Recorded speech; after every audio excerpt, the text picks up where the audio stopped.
For larger projects, whatever range of financing sources you end up with, you will almost certainly need to raise some money from people who are prepared to invest in your project in return for a share in its ownership and/or an opportunity to earn dividends in the future.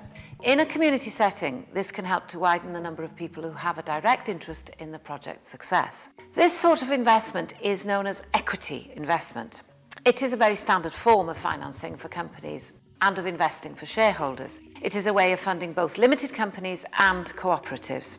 You will need professional advice from a suitably qualified lawyer and/or accountant to think through the different options and work out what suits your situation best. This can also cover what level of control you want shareholders to have and how influence is distributed amongst them. 1 vote per share or 1 vote per shareholder, for example. Equity investment is generally considered quite risky because the investor will only earn dividends if the project can afford it, i.e. makes enough profit after operating costs and any loans, debts and taxes have been paid. And if the company or project doesn't perform well enough, the investor may never get their investment back, let alone earn a return on it through dividends. Even a well-secured, financially strong project which can attract bank finance will need equity investment because a bank will never lend 100% of the cost of a renewable energy project, just like they want a deposit on a house alongside their mortgage. On the financially strongest projects, this might be just 20 to 25% of the total financing cost, but more typically 30 to 40%. And the equity or some other source of funding will have had to pay for all of the upfront project development costs to get it to the point where it has all the permissions and contracts in place, but before construction starts. So, how do you raise equity?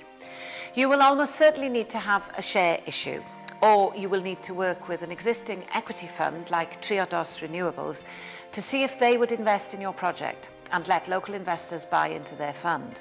Raising money from a share issue is a heavily regulated business, whether it is for an industrial and provident society, cooperative, or a company limited by shares, so you will need professional advice.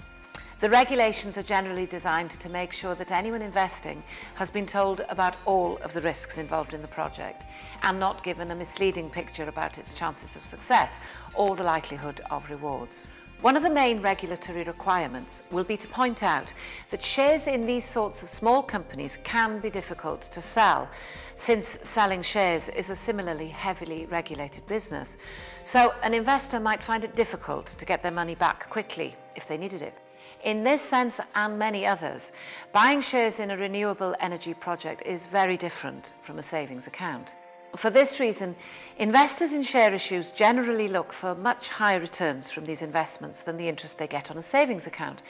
Typically, they look for the equivalent of an interest rate of 8 to 12%. Because most community renewable energy projects will find it difficult to generate these sorts of financial returns, there is usually a focus on the social and environmental value of the project and an appeal to the social or ethical or community-oriented aspect of the investment.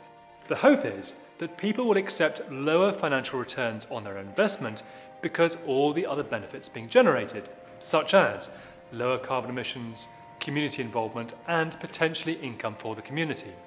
This hope has been realised in a number of community project share issues. But rather than assume you can do this and that local people are willing to contribute as social investors, it's worth thinking through the numbers so you don't get too carried away with the possibilities. It's a big challenge. If you need to raise £500,000, you'll need to find 5,000 people willing to invest £100 each, or 500 people with £1,000 each, or 50 very generous investors with £10,000 each. So, it's worth asking yourselves some very searching questions. How many people are in your community group planning this project? How many people do you each know who would be able and willing to make this sort of investment? And that means really willing to write the cheque and hand over the money. How can you go about persuading the wider community, not just the ones you know, to get involved? Does raising money like this from some people in the community mean that the project isn't really for the benefit of everyone locally, but just a few of the better off? What control and influence and share of the value of the project are you going to give the investors? Will that be enough to make them willing to invest? Also remember, as shareholders, each of these people will have certain legal rights and will need to be communicated with and paid dividends if you make profits and decide to distribute them. So there are some administrative tasks to bear in mind. All these questions are not intended to put you off, but to introduce you to that sense of realism mentioned earlier. You will almost certainly need to raise money like this to help finance your project. Indeed, it might be the only way you can finance your project, so it's important to understand what it involves and to be clear about what you'll be asking of your investors and what you can realistically offer in return.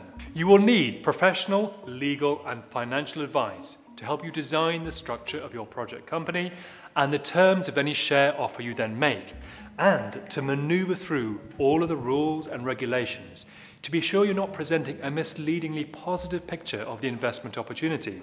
But it can work, and some of the case studies featured in this DVD are good examples. Aside from providing funds, having a group of shareholders can be a really valuable way of increasing involvement in your project and of growing local support. After all, they quite literally have an investment in its success.